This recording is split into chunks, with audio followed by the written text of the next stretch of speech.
नाज़रीन मोहतरम, तस्वुर कीजिए कि आप किसी अनजान इलाके की सिमत सफर कर रहे हो कि अचानक एक बड़ा शहर आपकी निगाहों पर आश्कार हो, लेकिन वहां की इमारत और घर बिल्कुल सुनसान पड़े हो। आप ये सोचने पर मजबूर हो जाएंगे कि इस शहर के साथ आखिर ऐसा क्या हुआ कि यहाँ पुरस्रारियत का राज है।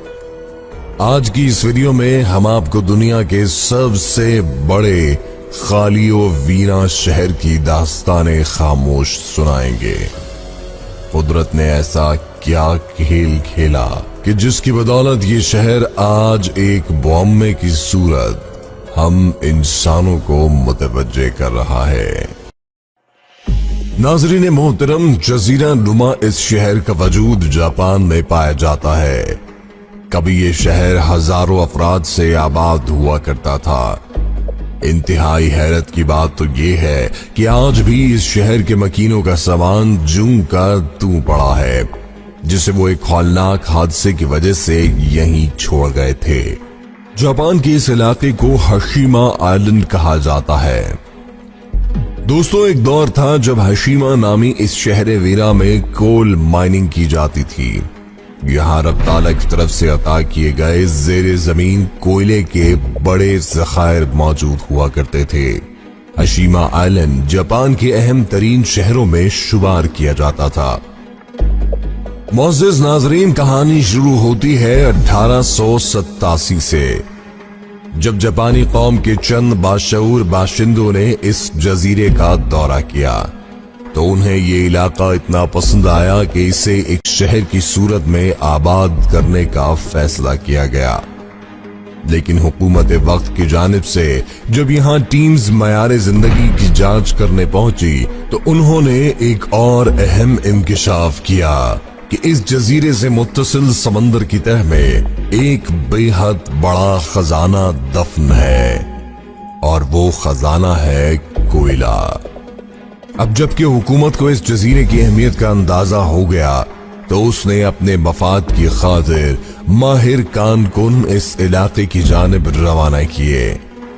प्रोजेक्ट का आगाज तो कर दिया गया, लेकिन इब्तिदाई मराहिल मुकम्मल होने के बाद सबसे पहले 1890 में यहां से कोयला निकालने का बाकायदा काम शुरू हुआ। मोअज़्ज़िज़ दोस्तों, जैसे जैसे शहर के इर्द गिर्द के इलाकों का मुआयना किया जाने लगा, कोयले के ज़खायर भी इसी तनासुब से बढ़ने लगे। इस कुदरती वसीले ने जापानी मईशत को सहारा देने में भी अहम किरदार अदा किया, और देखते ही देखते इस जजीरे ने बुलंदो बाला इमारत, स्कूलों, कॉलेजेस और रिहायशी अपार्टमेंट्स की जगह ले ली। मॉडर्न दौर के मुताबिक सिनेमा और रेस्टोरेंट्स की सहूलियात भी यहाँ मुहैया की जाने लगी। 1930 तक हशीमा आइलैंड एक जदीद और बेहद खूबसूरत शहर में तब्दील हो चुका था। हजारों अफराद इस इलाके में आकर बस चुके थे, जिनका रोजगार कोयले की कान में मुख्तलिफ किस्म के कामों पर मुनहसिर था। मोअज़्ज़िज़ ख़वातीनो हज़रात, ये बात भी सच है कि बुरा वक्त बता कर नहीं आता। इस शादो आबाद शहर के साथ भी कुछ यूं ही हुआ। दूसरी जंग अजीम ने जहां जापान के कई इलाकों को शदीद मुतासिर किया, वहीं हशीमा की तारीख भी काफी स्याह है। इस शहर में कोरियन और चाइनीज शहरियों को कैदी बनाकर रखा जाने लगा। उनके साथ जानवरों से भी बदतर सलूक किया गया। कैदियों से इंतहाई सख्त हालात में मुशक्कत करवाई जाती और उनकी सेहत का जर्रा बराबर भी ख्याल न रखा जाता। खाना ना मिलने और बीमारी की सूरत में इलाज मुआलजे की सहूलियात की अदम दस्तयाबी की वजह से इस शहर में 1000 कैदियों की मौत वाक़े हो गई।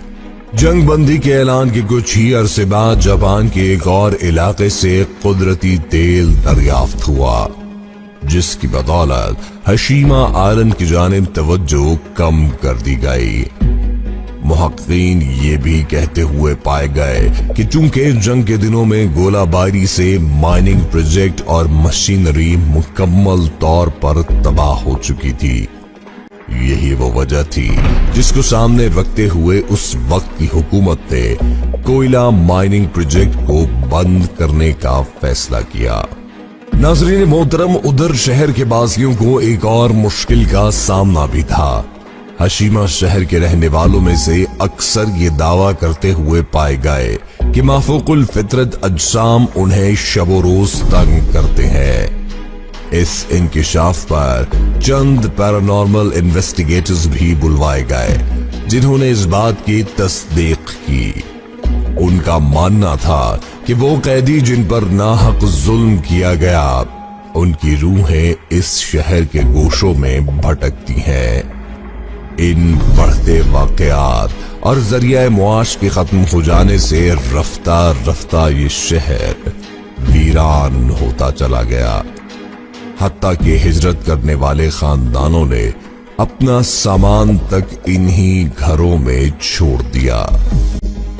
ناظرین ذی وقار، شرار قوتوں کے پیش نظر ایک لمبے عرصے تک حکومت جاپان نے اس شہر کو سیل کر رکھا تھا۔ کئی دہائیوں تک اس جزیرے پر کسی انسان نے قدم تک نہیں رکھا۔ پھر ہوا یوں کہ 2009 میں حکومت نے اسے ایک تفریح گاہ کے طور پر کھولنے کا اعلان کیا، جس کے بعد جاپانی افراد اسے دیکھنے کی غرض سے یہاں آنے لگے۔ لیکن عمارتوں کے اندرونی مناظر عقل انسانی کو سوچ کے گہرے سمندر میں اترنے کی دعوت دیتے ہیں۔ آپ اس ہاسپٹل کو ہی دیکھ لیجئے۔ کئی سالوں سے نسل انسانی کی پہنچ سے دور یہ ہسپتال آج بھی احساس دے رہا ہے جیسے یہاں باقاعدہ مریضوں کا آنا جانا لگا رہتا ہے۔ تمام اشیاء اور آلات درست حالت میں اور صاف شفاف پڑے ہیں۔ یہی نہیں، اس فیکٹری میں بھی تمام مشینیں اسی طرح پڑی ہیں جیسا انہیں جاپانی افراد نے کئی سال پہلے چھوڑا تھا۔ جی تو معزز دوستو، آج کی یہ ویڈیو آپ کو کیسی لگی؟ کمنٹس میں ضرور آگاہ کیجیے گا، اور اس ویڈیو کو اپنے دوستوں سے شیئر کرنا ہرگز مت بھولیے گا۔ آج کی ویڈیو میں بس اتنا ہی۔ اگلی ویڈیو تک کے لیے اللہ نگہبان۔